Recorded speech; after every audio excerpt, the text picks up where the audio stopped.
I want to share a story with all of us. My mother shared the story about two brothers and 7 bananas. How they kept complaining about one being too small, the other one being too big, that they brought in an arbitrator to come and help them sort out the bananas. This arbitrator ended up eating all 7 bananas and left the brothers with nothing. That was when it occurred to them that there was no need getting a third party to solve family problems. That is our story in Rivers State. What we have been witnessing since the arrival of their sole administrator and the imposition of emergency, whatever it is not leadership. It is not governance. It is not even rulership. It is a brazen insult to the intelligence, dignity, and hopes of over 7 million Rivers citizens.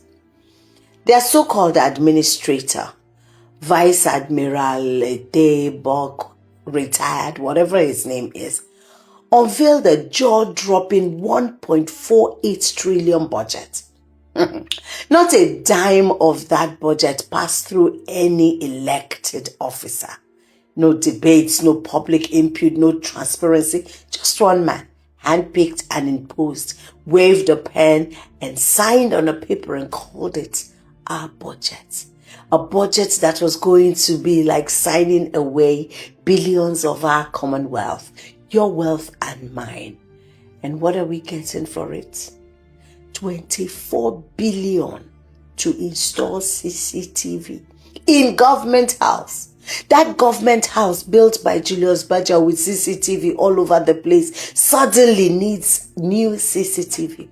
What happened to the CCTV that their sole administrator met there? Rats at the wires, maybe. Or this soul CCTV is going to be scanning the soul of humanity and would know what the intentions of other people are. Or maybe it will just see all of Rivers State from the government house. 24 billion. 24 billion, and this man did not think to invest that in our schools, not on our streets, not in curbing crime, nothing, not in hospitals or clinics, not even in paying staff, because civil servants haven't been paid since the day he arrived. But in government house, to protect who?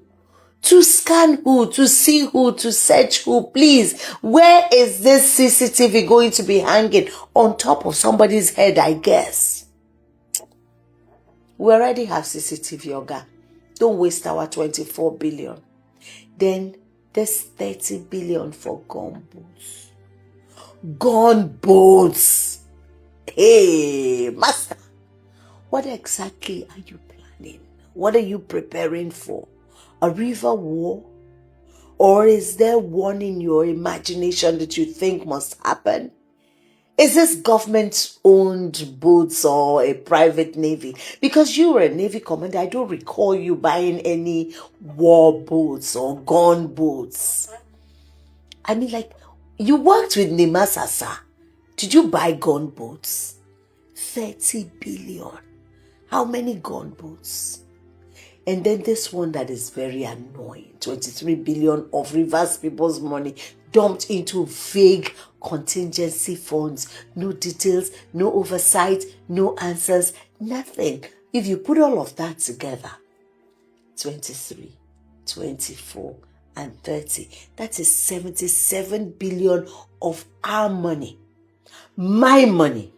Your money, Rivers State people's money, gone into a black hole while mothers are still giving birth on clinic floors. Teachers on strike for unpaid salaries and thousands of youths roaming jobless on our streets. Whilst our streets are still dirty and the lights don't come on, we will be wasting 77 billion on nothing. What kind of leadership is this? What kind? Not that we didn't know from the day you arrived that this was not about any state of emergency or any peace, because there was no conflict, there was no war, just two brothers having their own misunderstanding. Suddenly you are dumped on us. Not that we didn't know it was because of our money. We knew it was our money, but sir, we did not think that you were going to be this totally inconsiderate of the people of Rivers State. This is total undermining of who we are as a people. You are not our elected governor. You didn't campaign. You didn't ask for our votes. You were not chosen by the people of Rivers State. You are not Rivers State. You were sent here and installed.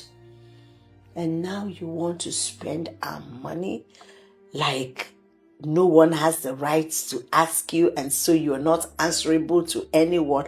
Oga, you are answerable to Rivers people. Whatever you do with our money, whatever monies you have received, no matter how long it takes, you will answer to Rivers people. And we are the people. We will not clap for you, just in case that's what you're expecting. You're expecting that we clap for you, and we will not clap for you. And this is not even funny. Let me be very clear, sir. This is not normal, and therefore it is not acceptable. No serious government behaves like this, because serious government knows they are accountable to the people they serve. You are here to serve Rivers people and to ensure that there is peace. There was no war in the first instance, but since you are here for that purpose, do that and go home. Instead, we're seeing the kind of spending spree that reminds us of the worst days of military dictatorship, where security votes and contingency funds were code words for embezzlement. History is watching, and of course, the Oracle is watching. Rivers State has had its fair share of leaders, good, bad, ugly, and some without any intentions at all.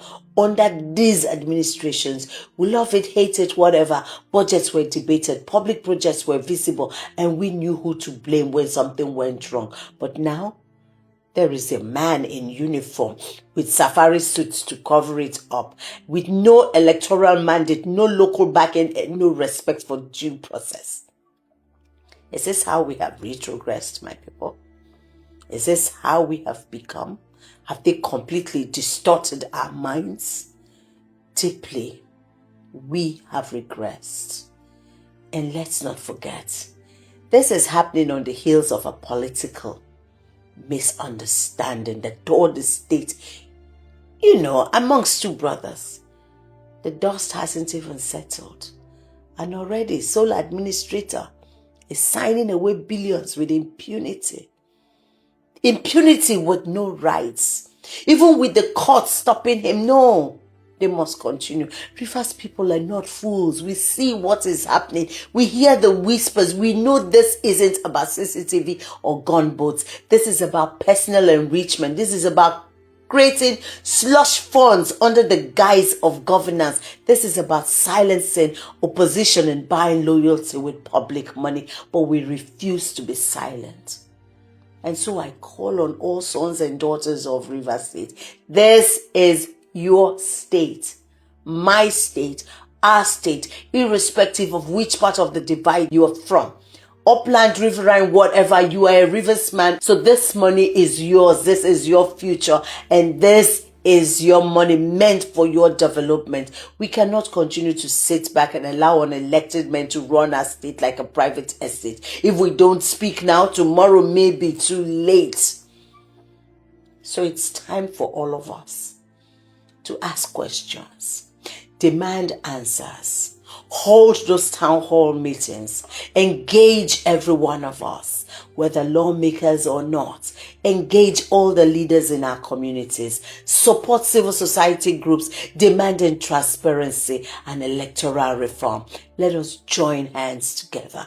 This isn't about politics anymore. It's about our survival. It's about dignity. It's about restoring the soul of our state that has bled too much for too long. Let us raise our voices, not in violence, but with clarity, courage, and conviction, because silence is complicity. And Rivers people, we have never been silent in the face of injustice. We're watching their sole administrator. Every cover must be accounted for, no matter how long it takes. Every gunboat explained, every CCTV cameras justified. We must see them, because there is no way anyone puts in anything for that amount. 77 billion is a huge amount of money in whatever currency. We will not forget. We will not forget the pain that we have had to pass through these 3 months.